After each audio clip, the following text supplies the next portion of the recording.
کو دنیا کے لیڈرز بنا دیا، دنیا کی امامت کی انہوں نے، 2 سپر پاورز ان کے سامنے گھٹنے ٹیک گئی۔ یہ تاریخ کا حصہ ہے، اور اس لیے اللہ ہمیں کہتا ہے کہ ان کی زندگی سے سیکھو، اور اس لیے میں نے رحمت للعالمین اتھارٹی بنائی تاکہ اسکالرز ہمارے بچوں کا نصاب اس میں سیرت نبی سکھائیں، تاکہ ہمارے نوجوانوں کو پتا ہو کہ وہ انقلاب کیا تھا، کیسے انہوں نے ذہن بدل دیے۔ فکری انقلاب تھا کہ انسان بدل گئے۔ جو مولانا رومی کہتا ہے کہ جب اللہ نے تمہیں پر دیے کیوں زمین پہ رینگ رہے ہو، کیوں چونٹیوں کی طرح رینگ رہے ہو؟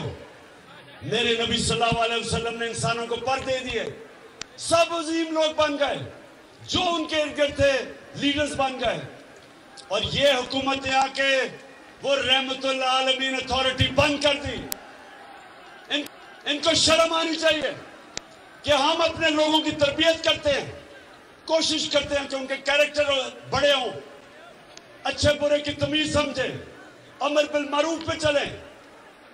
اللہ کا حکم ہے کہ اچھائی کا ساتھ دو اور برائی کے خلاف جہاد لڑو، اور اس لیے انشاءاللہ جب واپس آئیں گے ہم یہ رحمت للعالمین اتھارٹی کو پھر سے کھڑا کریں گے اور اپنے نوجوانوں کی تربیت کریں گے تاکہ میری قوم دنیا کی امامت کرے، دنیا کے لیڈرز بنے۔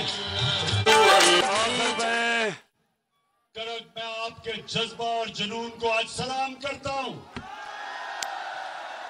ماشاءاللہ اس دوپہر کی گرمی میں جس طرح آپ نے جس شعور سے آپ نے میری بات سنی، میں ابھی بھی یاد کر رہا ہوں کہ 4 سال پہلے بھی میں آیا تھا، تب بھی مجھے ایک باشعور کرک کے نوجوان نظر آئے تھے، اور آج بھی مجھے نظر آئے ہیں۔ میں آپ کا شکریہ ادا بھی کرتا ہوں، آپ کو سلام کرتا ہوں۔